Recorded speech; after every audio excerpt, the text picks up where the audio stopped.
All right, moving on to The Sievich by C.P. Webster.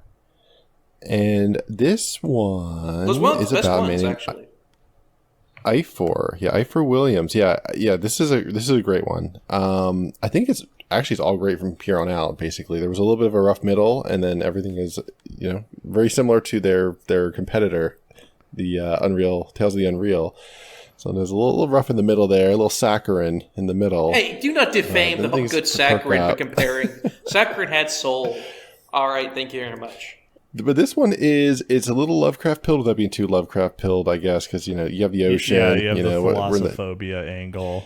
You have the madness causing you to disregard bitches. Well, exactly. Well, actually, that's literally my first point. Is our protagonist? I think it's pronounced Ifor or E4.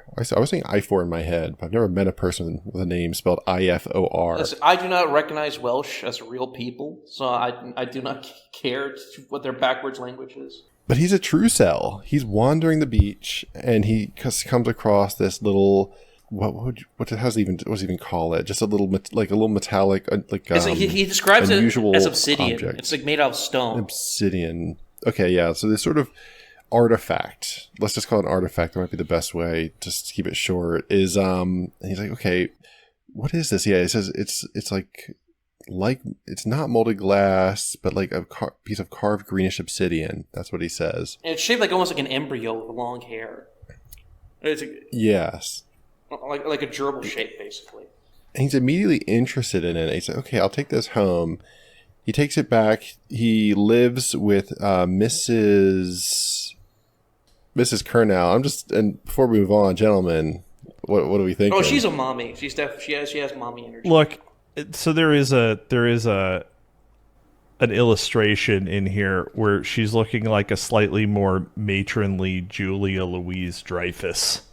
I got that. I got that feel too. It's the face. It's the smile. Yeah, no, she looks like Elaine, but Welsh trad Elaine, not the Elaine Artho edit. Yeah, no Artho edit of Mrs. Carlo, yeah, but no blue ribbons to be seen. And it turns out they have a nice relationship. He's sort of thought about having a relationship with her in the past, but he didn't really. He's too much of a true cell. He's not going to soil himself by, disregarding beach. So, disregard women, pursue the beach, wandering. He goes to his room, just kind of enjoys his new obsidian-ish artifact.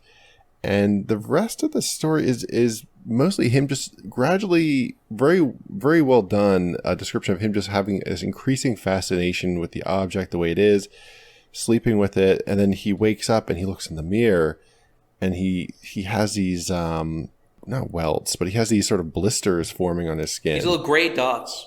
Yeah, gray dots. It's almost like something from the ocean, like he's got urchins growing on him, or not urchins. What was it? Shit growing on him. But anyway, he's whatever. It starts with just like one on his hairline, and then he disregards it, has breakfast with her. Things are kind of normal. Thinks about watching TV with the old lass. Next day, it gets even worse, gets even more severe, but he cares even less about it. He's more interested in his little artifact. And why is he more interested in his Lovecraft, in his artifact, Dave? Because he's having horny dreams. Yeah. He's got girls in his dreams. It turns out he is a fake cell this entire time. He's been a fake cell this entire time. He's actually been horny for Miss Kernell this entire time. He fantasizes about her, and he says that she wants him too. Thank you very much. There's a lot of sexual tension when they watch the telly. Right? So the first night he has the dream with the amulet, he feels like he's underwater briefly, and he sees the figure, and it's Mommy Elaine and all her Kernell. Yeah. It's Mommy Elaine in all her curvy glory, right, or all her frumpiness. And they do the deed. And he notices, by the way, this is one great piece of prose. This is a great story, by the way. I have my complaints about it, but this, out of all of them, is the most unshined gem. The coal on this gem is only around the edges. You just need brush it off. You don't have to call it coal at all. Yeah. You just say it's good. It's a battered gem. All right, it's a battered gem. So, and if you notice one of the good piece of prose, when she's having sex, she's writing him. Notice, by the way, he's very passive in this sex. She's in control, by the way. And she's cold and, like the ocean, which will come back. And notice her hair falls into his face. And what does he say? He uses quotes, and it says that the hair has a life of its own. And if you notice the hair, one of the strangest aspects of the statue was the fact that it had hair on it. So there's a sense element of the Gorgon, right, or of a Medusa, right, the witch aspect, the living hair. So that was a great piece of prose right there. And so he wakes up in the next morning, he feels like he's king shit, right, the sexual tension. But he just becomes obsessed with this. Not in a horny way. My only critique of this... It's kind of a horny way. No, it's not. His behavior isn't horny. It's not sexual. Like that's my big beef. Well, we'll get to the ending, then we'll get to the beef. So he becomes so obsessed with it to such a degree that he just basically spends all his time sleep-gooning, right? Bringing a whole new... Well, and massaging it. Like, he holds it in his bed and he's petting it. And as he grows more barnacle STDs, right? It keeps on spreading, He takes a whole other meaning to wet dreams, basically. Until finally one day, he literally rolls around in the sand, in the water, just to feel clean, to stop feeling itchy, basically, because of his STDs. And so he comes back, and Mrs. Curnow has thrown away his beautiful little trinket. So the meme with the Bojack? Because she's terrified of it. The Nintendo Switch. Yeah, she's terrified because she's jealous of the item. Because he spends all his time. I'm sure that's the reason. Yes, Gabriel. Yes, little Gaby. That's why.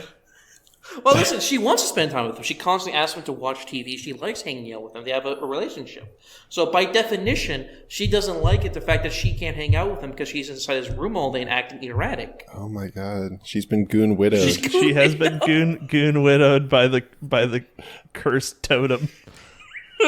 That she can't handle it, and he has a total to keep with the mean speak the Nintendo Switch Wojak reaction. Yes, when he finds out. Oh, do you want to read it? Oh, dude, no. I was thinking for the video, like it'll be a perfect sight gag. Just replace the Nintendo Switch with a statue. a little talisman of some kind. He literally, he grabs mermaid her, action consumed by rage and desperation. He slapped her hard and pushed her roughly. "You stupid bitch," he wailed. "It belongs to me. I belong to it." And then he leaves a sobbing woman on the floor. And coatless and shoeless, he ran from the house. And he runs into the ocean. That's the last we see of him. And then the story ends panning to 2 or 3 old fishermen hanging around, spinning tales, and one of them says, "Oh yeah, they found old Ifor. Poor Mr. Ifor is dead. Poor Mrs. Curnow was gonna miss him, but they say they found him. They say he was hard. Like, well, yeah, he just found the ocean." They're like, "No, not like that." So he went in fully this erect. Is and he came out fully erect. Also, speaking of dialogue, the way that these like 4 old fishermen talk is great, and is exactly the type of thing, like exactly the type of dialogue that you would want to see out of a character like these. And they speak completely differently from Mrs. Curnow and from I4. And they're like, "What do you make of that dead fella? The holiday maker was drowned." David Tremethek asked his neighbor at the bar, now sipping at his pint and itching his rough beard. "The Courier's full of it, front page news and all." Leonard Penrose nodded, but pushing back his skipper's cap, raised a finger to his lips. "Come over here by the fire, Ransom, and I'll tell you about that," he said with a sly wink. The 2 fishermen moved away from the crowded bar to an empty table by the fireside. Once they were settled and smoking their pipes, Tremethek prompted his companion once more. "Poor Mrs. Curnow was quite beside herself about it. She told McCarthy that she was acting stranger for days, that is afore he attacked her and ran off and all, itching he was, like he had a chicken pox, though she could see nothing wrong with him." And it was just like, he's adding the truncations of the words and dropping letters in order to make the dialect clear, and the word choice itself is also distinct. My Kathy, it's that type of that type of you can't blue country ball kind of thing. Well, you can't blue ball balls now. You got to do the rest of it. I can't do 4 distinct voices. Well, do the boner line. All right.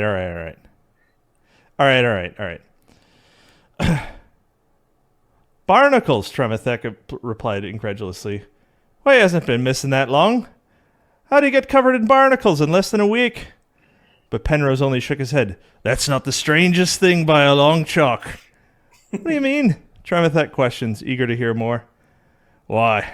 The fisherman paused, reddening slightly. Well, my Jack says the coroner report says he was, odd.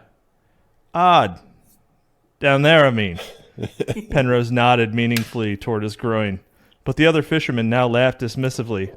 Oh, come on, you're having me on, Leonard, he said with a grin. He's not. You can ask my Jack yourself, the man returned indignantly. Odd he was, but what's more, the corpse was bloody smiling. See, that's how good the dialogue was. Like those are just absolutely charming. It starts as a sexual drama, like a psychosexual drama between this incel and this like mommy maid, and it ends with like a cozy fisherman bros hanging out. Yeah, just talking about they found this weird loser who was just hard as fuck under the sea. This dude who just tossed himself into the ocean and came out, a stiff, you might say. But I'm bummed. See, in a lot of ways, this ends kind of like with the eyeless man, right? It ends on a joke. It ends on coziness, right? Rather than necessarily creepiness. Maybe a tad bit of sadness, right? We feel sorry for Mrs. Kerr now, like her little sugar baby's now gone. But overall, I think this was probably one of the best stories inside here by far. Yeah, no. I mean, I think it's probably the most complete from beginning to end. Yeah. And why is it that every time this is our second time where a guy mixes Lovecraft and horny? We get Hornycraft again for the second time, and that it works brilliantly. You're thinking of Orlick? No. Which one are you? Passion Surprise, Lovecraft. The story was literally called Lovecraft. Oh. I thought you were talking about Unreal. Okay. Oh, yeah. Yeah. I see you.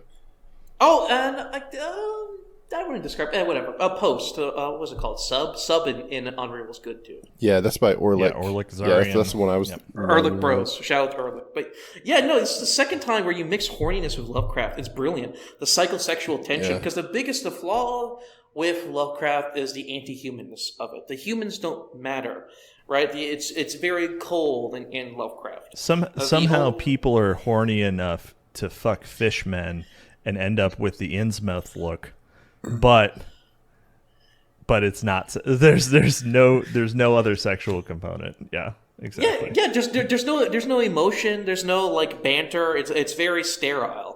Right, and intentionally so, because all the protagonists are kind of very stuck up. They're from the city. They're very cold, intellectual types. He's purposely putting on that affect.